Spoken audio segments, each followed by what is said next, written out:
ਹੁਣ ਅਸੀਂ ਥੋੜ੍ਹਾ ਜਿਹਾ ਡਿਸਕਸ ਕਰ ਲੈਂਦੇ ਹਾਂ ਕਿ ਅਗਰ ਤੁਸੀਂ ਫੋਸਟਰ ਕੇਅਰਿੰਗ ਸਰਵਿਸਿਜ਼ ਪ੍ਰੋਵਾਈਡ ਕਰ ਰਹੇ ਹੋ ਤਾਂ ਤੁਸੀਂ ਆਪਣੇ ਟੈਕਸਿਸ ਕਿਸ ਤਰ੍ਹਾਂ ਡਿਸਕਲੋਜ਼ ਕਰਨੇ ਨੇ।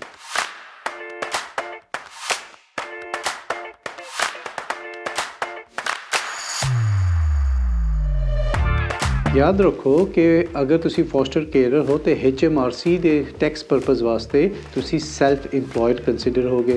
सैल्फ इंपलॉयड का मतलब ये है कि जिस किसी भी होर बिजनेसमैन की तरह जिसकी अपनी शॉप है, अपना बिजनेस है, कंसल्टेंट है या जो भी सैल्फ इंपलॉयड ने, तुसी अपनी टैक्स रिटर्न आपे फाइल करनी है तो उससे जितना टैक्स बनेगा तुसी टैक्स वाले नूं देना है। सवाल ये आएगा कि तुसी किहड़ी इनकम डिक्लेयर करनी है अपनी टैक्स रिटर्न विच ते किस इनकम ते टैक्स देना है। अगर तुसी फॉस्टर केयरर हो तो तुसी फॉस्टर केयरिंग की इनकम यकीनन डिस्कलोज करनी है अपनी टैक्स रिटर्न। अगर तुहाडे कोल कोई सैपरेट इनकम भी है, अगर तुसी किधरों इंप्लॉयमेंट इनकम आ रही है वो भी ऐड करोगे, अगर तुहानू प्रॉपर्टी की इनकम आ रही है तुसी वो भी ऐड करोगे, तुहाडा टैक्स जिहड़ा कैलकुलेट होएगा वो टोटल इनकम ते कैलकुलेट होएगा। इस वीडियो इस डिस्कशन के बारे असी सिर्फ ये अज्यूम कर रहे हैं कि तुहाडी सिर्फ फॉस्टर केयरिंग की इनकम है, मजीद कोई इनकम नहीं है, ताकि तुहाडी अंडरस्टैंडिंग इस वीडियो की बेहतर हो सके। अच्छा, हुण फॉस्टर केयरिंग अपना टैक्स रिटर्न कैसे फाइल करेगा। पहले तुसी टैक्स ऑफिस नाल रजिस्टर होना चाहिए, तुहाडी UTR नंबर होना चाहिए। Once you have got it then जदों ये वक्त आ गया कि तुसी अपनी हुण साल की इनकम डिक्लेयर करनी है तो HMRC तुहानू 2 तरीके प्रोवाइड करता है अपनी टैक्स रिटर्न फाइल करने का। एक नूं असीं कहंदे हैं profit method and second is qualifying care relief method.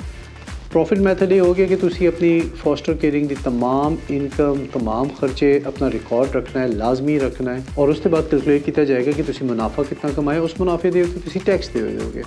Second which is easy and बहुत से फॉस्टर केयरर यही इस्तेमाल करते हैं, उन्होंने कहते हैं qualifying care relief method which is under section HS 236 HMRC की गाइडलाइंस है।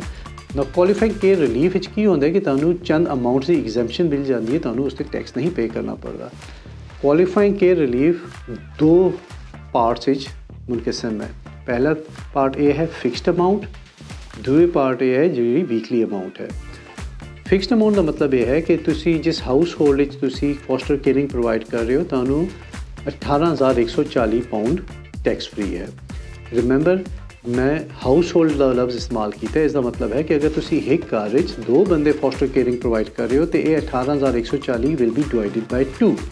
ऐसे ही अगर तुसी फॉस्टर केयरिंग साल 6 महीने की है तो एक qualifying amount will be apportion accordingly for 6 months.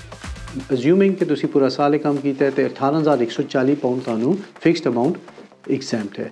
Second amount is कि हर वो बच्चा जिहड़ा तुहाडे कोल है, अगर उसकी उम्र 11 साल तो घट है तो तुहानू 375 पाउंड 375 पाउंड्स पर वीक, और हर वो बच्चा जिसकी उम्र 11 साल तो ज़्यादा है 450 pound per week exempt. Qualifying care relief method तुहानू आसानी हो जाती है कि रिकॉर्ड कीपिंग ताड़ी ईजी है, फाइलिंग बड़ी ईजी हो जाती है। अगर ताड़ी इनकम मुख्तलिफ सोर्सेज तो आ रही है तो फिर तुसी क्वालिफाइंग केयर रिलीफ कर सकते हो। मसलन लोकल अथॉरिटी तो आ रही है, health and social trust in Ireland, Northern Ireland आ रही है, फॉस्टर सर्विसिंग प्रोवाइडर तो आ रही है, then yes you can claim it. But अगर तुसी अपनी ज़ाती हैसियत अपने दोस्त यार अजीज़ रिश्तेदार भैन भरावां वालदैन की केयर कर रहे हो and you are not getting your income from these sources government registered authorities तो तुसी फिर क्वालिफाइंग केयर रिलीफ क्लेम नहीं कर सकते, थानू अपनी जी है इस थानू एग्जैम्पशन अवेलेबल नहीं होएगी। हुण असीं ये भी तक लिया कि किन्ने टैक्स रिटर्न फाइल करनी है फॉस्टर केयरर ने, की मैथड यूज़ कर देने ने, किहड़ी अपनी इनकम ते एक्सपेंसिस उन्हें इंक्लूड करने ने। छोटी जी एक मिसाल चेक कर लेंगे जिस वास्ते साडी अंडरस्टैंडिंग ईजी हो जाएगी। असीं कहते हैं कि एक साहिब या साहिबा ने जिहड़े अपने घर एक 11 साल तो घट उम्र का बच्चा तो 11 साल तो वध उम्र के बच्चे की केयरिंग कर रहे हैं फॉस्टर केयरिंग। हुण as per qualifying care relief fixed exemption 18,140 उन्होंने अवेलेबल है। पहला बच्चा जिसकी उम्र 11 साल तो ज़्यादा है 450 पाउंड पर वीक एग्जैम्प्ट है विच इज़ 3,400 पूरे साल का। दूआ बच्चा जिसकी उम्र 11 तो घट है उस वास्ते 375 पाउंड पर वीक, इसका मतलब है 19,500 पूरे साल का।